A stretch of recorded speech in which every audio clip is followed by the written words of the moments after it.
ไปดีพี่น้องกินข้าวด้วยพี่น้องเด้อ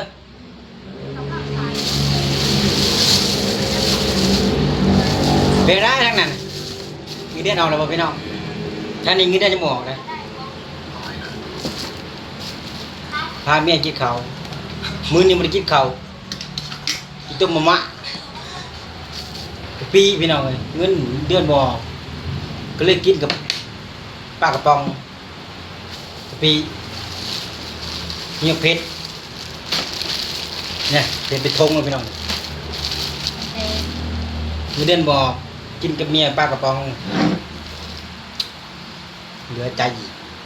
นายผมมาใจเงินเดือนพี่น้องใช่เนาะมาพี่น้องมากินข้าวปลากระป๋องเงินเดือนบ่ดีเจเลยนะ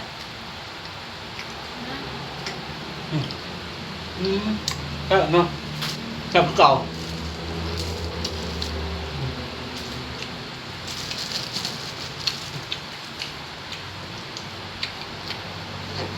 เหนื่อยใจเลย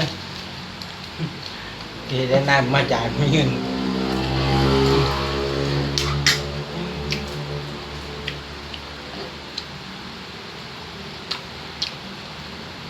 เที่ยงคืน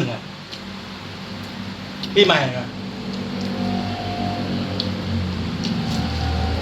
ทีนี้เนี่ยเขาจูดปังผูจูดบุไฟดอก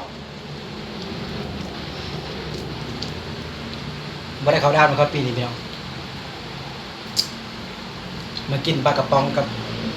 อย่างกับจับกะปิกับเขาเงินเดือนบอกนายผมมาจ่ายเหลือใจ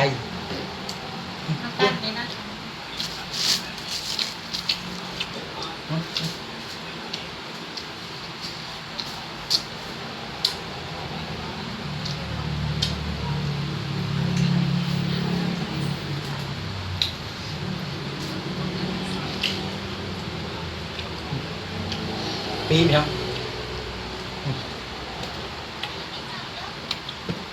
วิบันเฮา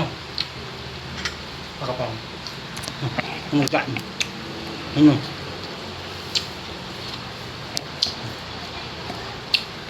มันเดินบอกกินปลากระป๋องถามเนี่ย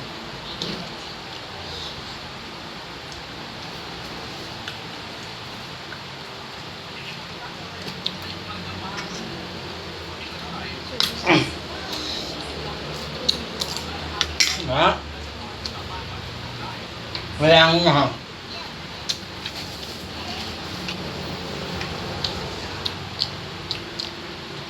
เดี๋ยวบังก็กินปีใหม่ที่ตั้มเขาจูลงผมเงินเดือนหมอยอมใจอยู่ต่อไปตายตายเงี้ยก็มาปี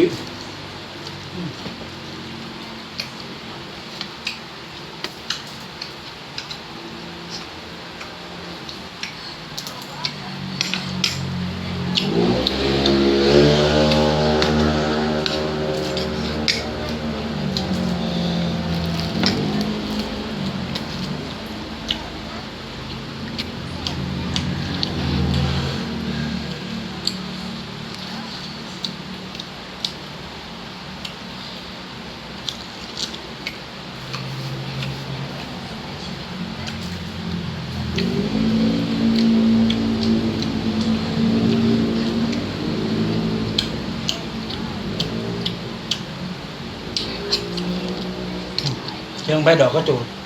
มึงปังนี่ประตูโอ้จินดีกระจูดก็กระจูดกันที่นั่นเนี่ย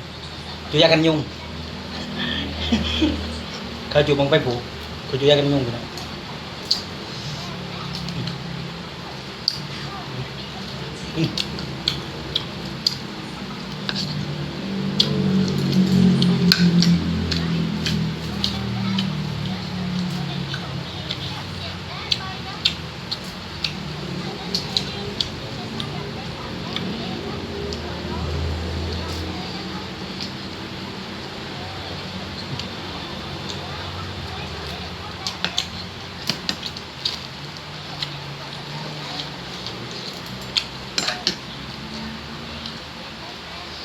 แซ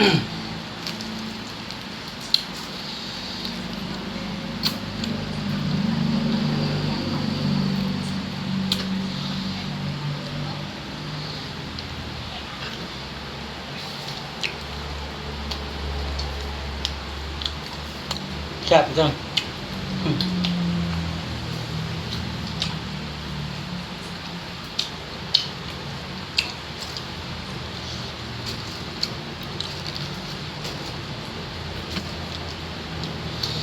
ปีคุยกับปี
ก็ใช่